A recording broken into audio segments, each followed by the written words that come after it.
Okay. Chapter 14, the self-assessment. The patient with a reaction to stressful event.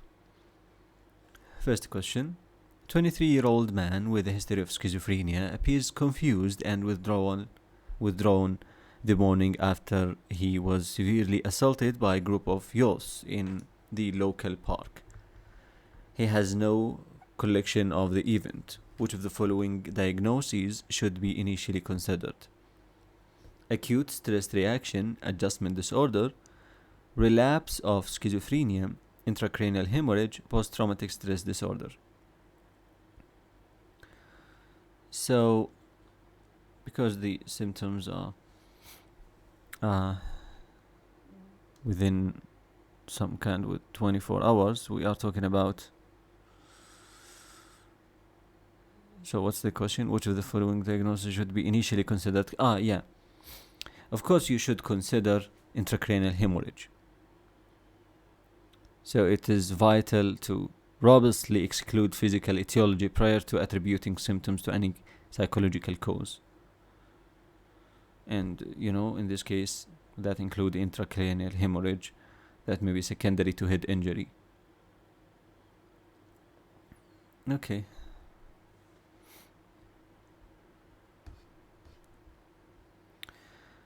A 57-year-old woman has been referred urgently by her general practitioner for symptoms of low mood, weight loss, and insomnia. These have been troublesome for the past 10 weeks, since she watched her husband drown while on a yachting holiday. Which of the following would be suggestive of a diagnosis of depression rather than a normal bereavement reaction?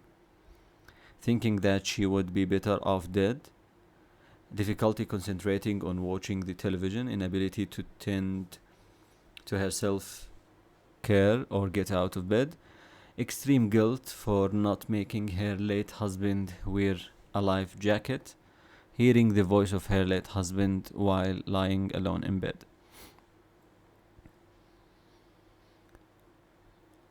Okay, the answer would be C, of course, because this describes symptoms of fairly marked psychomotor retardation, inability to tend to her self-care or get out of bed,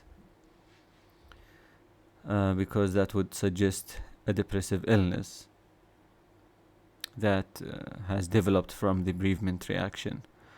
Other symptoms like wanting to be dead, poor concentration, increased guilt, and increased guilt or about the deceased, hallucinations that involve the deceased, all of these are typical of normal bereavement. Another case.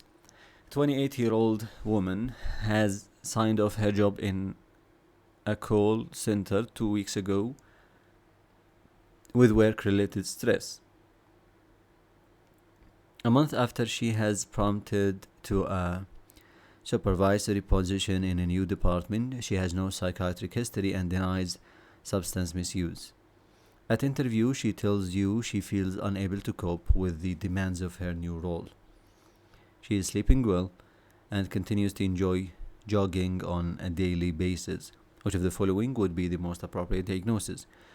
Depression, adjustment, conversion, acute stress, or no mental illness? Here, of course, we are talking about adjustment disorder that is characterized by difficulty of coping with significant change in circumstances. Okay. A 19-year-old female asylum seeker is brought to hospital by a social worker regarding concerns with her memory. She recalls her entire life until 3 months ago when she received news that government militia were coming towards her former hometown in Sierra Leone. She has memory of the last 4 weeks of her life in the UK and is able to tell you about her current address, social circle, and circumstances. You see from her medical notes that she had a termination of pregnancy 6 weeks ago. However, she has no recollection of either the conception or the procedure. Physical examination and investigations reveal no abnormalities, and she seems indifferent to her difficulties. Which one of the following is the most likely diagnosis? This is interesting. A. Dissociative amnesia. B. Anterograde amnesia following head trauma. C. Transient global amnesia. D. Post-traumatic stress disorder. E. Wernicke-Korsakoff syndrome. Okay. This case is fairly typical of dissociative amnesia, actually. She has no memory of a circumscribed period of her life, with intact memory of her past and the more recent present. Yes, head trauma and Wernicke-Korsakoff syndrome is naturally a concern. She appears to have been able to make her way to UK and apply for asylum, which would suggest that cognitive impairment has not been global, and that would also exclude transient global amnesia. And she has been able to function at a reasonable level. Okay. She has no symptoms suggestive of post-traumatic stress disorder at this time, at least. And the memory loss is more prolonged than would be expected in this disorder.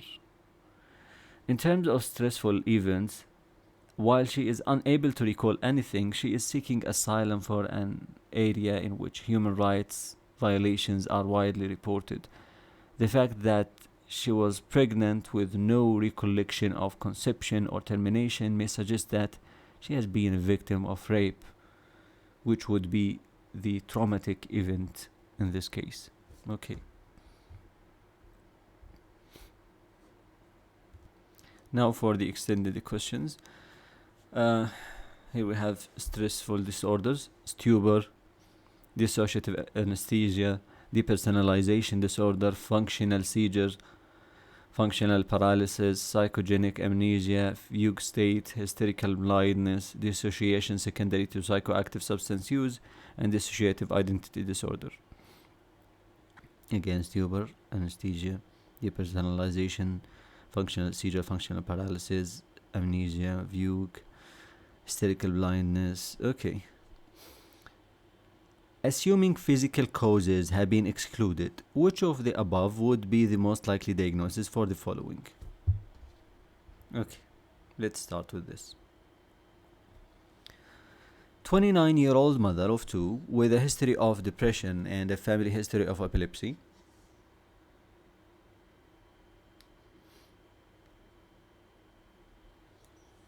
Okay, we have history of depression and family history of epilepsy. Has recently started having seizures, which last for less than a minute, and do not cause tongue biting, incontinence, or post-ictal confusion.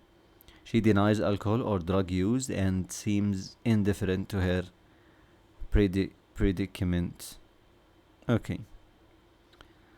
Her husband tells you that this started when he told his wife of his new job on an oil rig. He now feels he cannot leave home for fear that she will be seriously harmed by the seizures. Okay, so this woman appears to be suffering from functional seizures. This is suggested by the chronological association with a significant stressor, which is, the new job of her husband. And these are often more common in those with a family or personal history of epilepsy, as in this case. Okay. Another case.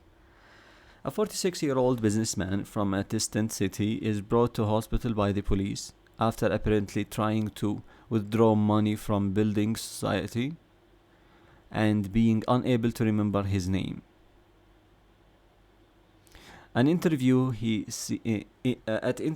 seems unable to recall any personal details about himself and has no idea where he is.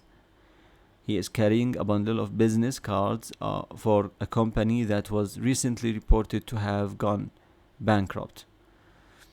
Okay, this is also a classical presentation of dissociative fugue state,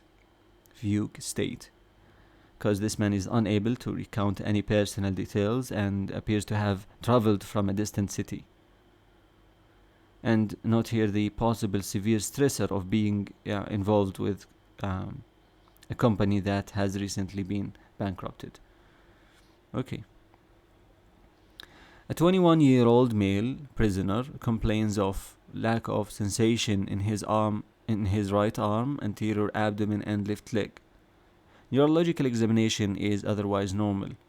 The prison guard tells you that he has been moved to protective custody because a senior gang member has threatened to kill him.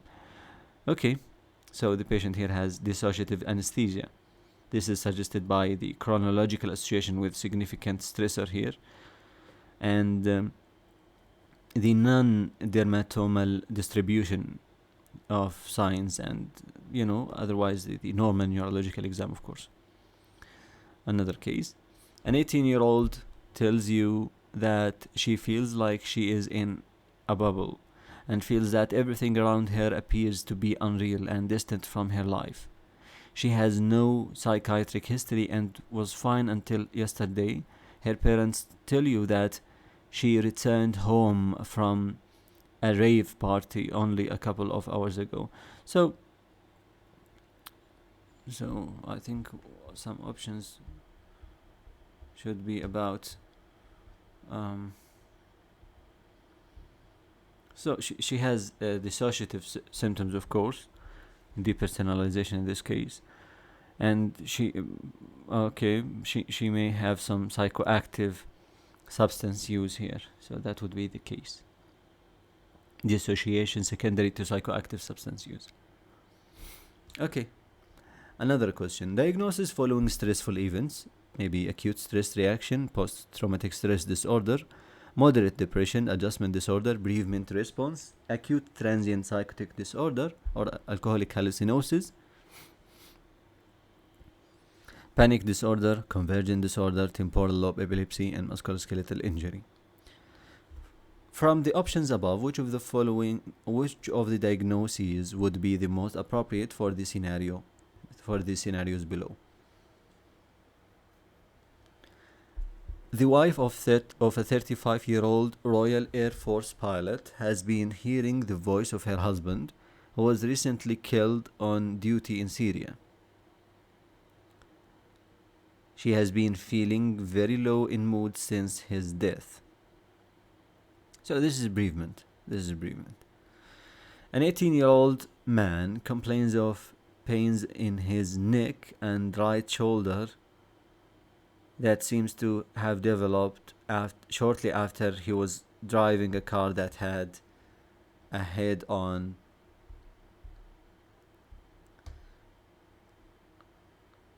collision with a lorry. He feels lucky to be alive, and you are unable to elicit any other psychopathology. So this is injury, musculoskeletal injury. A 52-year-old deep-sea diver has felt constantly on edge for the last 3 months since he was involved in an incident involving loss of oxygen flow while deep under the sea. He was convinced that he was going to die. He reports vivid nightmares and has been unable to return to work. So this is PTSD, of course. A 27-year-old woman referred from the neurosurgical unit 4 months after a fall from a first-floor balcony. She reports episodes of derealization followed by visual hallucinations, loss of memory, and extreme tiredness. Here we are talking about something in the brain, and these symptoms are fairly typical of temporal lobe epilepsy. So it may be because of some neurological, injury because of the head injury that's happened previously. So she needs to do EEG to diagnose it properly. Okay.